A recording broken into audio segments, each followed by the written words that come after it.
ইব্রাহিম আলাইহিস সালাম কিভাবে কাবা ঘর তৈরি করলেন? তিনি কি ইচ্ছামতো স্থানেই কাবা ঘর তৈরি করেছিলেন? তিনি কিভাবে ইসমাইলকে নিয়ে মানুষকে হজ করার আহ্বান জানিয়েছেন? হাজারে আসওয়াদ কিভাবে আসলো তাদের কাছে? তারা কেনই বা হাজারে আসওয়াদ কাবা ঘরের সাথে যুক্ত করলেন? ইব্রাহিম আলাইহিস সালাম কিভাবে এত বড় ঘর তৈরি করেছেন?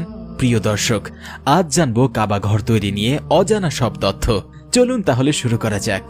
আদম আলাইহিস সালাম যখন পৃথিবীতে এসেছেন তখন আল্লাহ তাকে নির্দেশ দিয়েছেন কাবা ঘর তৈরি করার। সেই কাবা ঘর নূহ আলাইহিস সালামের প্লাবনের কারণে ধ্বংস হয়ে পড়ে। তারপর আল্লাহ হযরত ইব্রাহিম আলাইহিস সালামকে কাবা ঘর তৈরি করার নির্দেশ দিলেন। ইব্রাহিম আলাইহিস সালাম ইসমাইল আলাইহিস সালামকে বললেন, আল্লাহ আমাকে একটি কাজ দিয়েছেন, তার জন্য একটি ঘর নির্মাণ করতে আদেশ দিয়েছেন আমায়। ইসমাইল বললেন, হে পিতা, আপনি কি জানেন সেই স্থানটা কোথায়? আল্লাহ কি আপনাকে কোনো নির্দিষ্ট স্থান সম্পর্কে ইঙ্গিত দিয়েছেন? তখন ইব্রাহিম আলাইহিস সালাম বললেন, না, এমন কোনো ইঙ্গিত আল্লাহ সুবহানাহু তাআলা আমাকে দেননি। ইসমাইলের কথা শুনে ইব্রাহিম আলাইহিস সালাম আল্লাহর কাছে দুই হাত তুলে বলতে লাগলেন, হে আল্লাহ, আপনার জন্য গৃহ আমি কোন স্থানে তৈরি করব? আল্লাহ তখন ওহির মাধ্যমে ইব্রাহিমকে বললেন, সাকিনা নামে একটি ঘূর্ণিবার্তা আমি পাঠাবো। যেই ঘূর্ণিবার্তা সেখানে এসে থমকে যাবে, সেথায় হবে আমার গৃহ। সাকিনার পিছনে পিছনে গিয়ে ইব্রাহিম আলাইহিস সালাম দাঁড়ালেন এমন এক জায়গায় যেথায় ছিল আগের কাবা ঘর। আর এই ঘরের উপর অর্থাৎ ৭ আসমানের উপর রয়েছে বাইতুল মামুর। ইব্রাহিম আলাইহিস সালাম ও ইসমাইল আলাইহিস সালাম মিলে কাজ শুরু করলেন। তারা মোট ৫টি পাহাড় থেকে পাথর সংগ্রহ করতেন। এই ৫টি পাহাড় হল হেরা, সিনাই, লুবনান, জুদি এবং জায়দা। এই পাহাড়গুলোর পাথরে তৈরি হয়েছে কাবাঘর।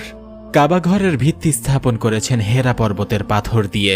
কাবাঘর যখন কোমর সমান হয়ে গেল তখন একটি জায়গায় ইব্রাহিম আলাইহিস সালাম ইচ্ছা পোষণ করলেন এই জায়গায় একটি সুন্দর শুভ্র পাথর বসাবেন। তাই তিনি ইসমাইল আলাইহিস সালামকে পাঠালেন সুন্দর পাথর খুঁজতে। অনেক খুঁজে ইসমাইল আলাইহিস সালাম একটি পাথর আনলো, কিন্তু তার সৌন্দর্য প্রদর্শন করতে পারেনি ইব্রাহিম আলাইহিস সালামের নেত্র মোবারকে। ইসমাইল আলাইহিস সালাম এবার চলে গেলেন আবু কুবাইস পর্বতে। সেথায় একটি গায়েবী আওয়াজ তার কানে আসলো। আওয়াজটি তাকে উদ্দেশ্য করে বলে উঠল, হে ইসমাইল, তোমার একটি সম্পদ আমার কাছে আছে, তুমি এই পাথরটি আমার থেকে নিয়ে নাও। এই পাথর আদম আলাইহিস সালাম জান্নাত থেকে এনেছেন এবং এই পাথরটি আগের কাবা ঘরের সাথে ছিল। নূহ আলাইহিস সালামের প্লাবনের পর এটি এই পর্বতে পড়ে রয়েছে। ইসমাইল আলাইহিস সালাম এই পাথর নিয়ে নিজ পিতাকে দিলেন। ইব্রাহিম আলাইহিস সালাম তাকে সেই স্থানে বসিয়ে দিলেন। তখন এই পাথর অনেক জ্যোতি ছড়ালো, কিন্তু দুইবার কাবা ঘরে আগুন আর অপবিত্র নারীর সংস্পর্শে এসে কালো হয়ে যায় হাজারে আসওয়াদ। কাবাঘর নির্মাণে যখন অনেক উঁচুতে উঠতে প্রয়োজন হয়ে পড়েছে, তখন আল্লাহ সুবহানাহু তাআলা একটি অলৌকিক পাথর পাঠালেন ইব্রাহিমের জন্য। ইব্রাহিম আলাইহিস সালাম এই পাথরে উঠে এই সব কাজ করতেন। যখন যেখানে লাগতো পাথরটি ইব্রাহিম আলাইহিস সালামকে সেখানেই নিয়ে যেতেন। আল্লাহু আকবার। কাবাঘর নির্মাণ কাজ শেষে জিবরাইল আলাইহিস সালাম এসে হাজির হলেন এবং বলে উঠলেন, তোমরা এই ঘরকে ৭ বার তাওয়াফ করো। তারা তাওয়াফ করলেন। তাদের তাওয়াফ আল্লাহর দরবারে কবুল হয়ে যায়। তাই তো প্রতি বছর হজে যাওয়া যাত্রীদের জন্য তাওয়াফ করা ফরজ। তারপর ইব্রাহিম আলাইহিস সালামকে শিখিয়ে দেওয়া হলো হজের নিয়ম কানুন। অতঃপর জিবরাইল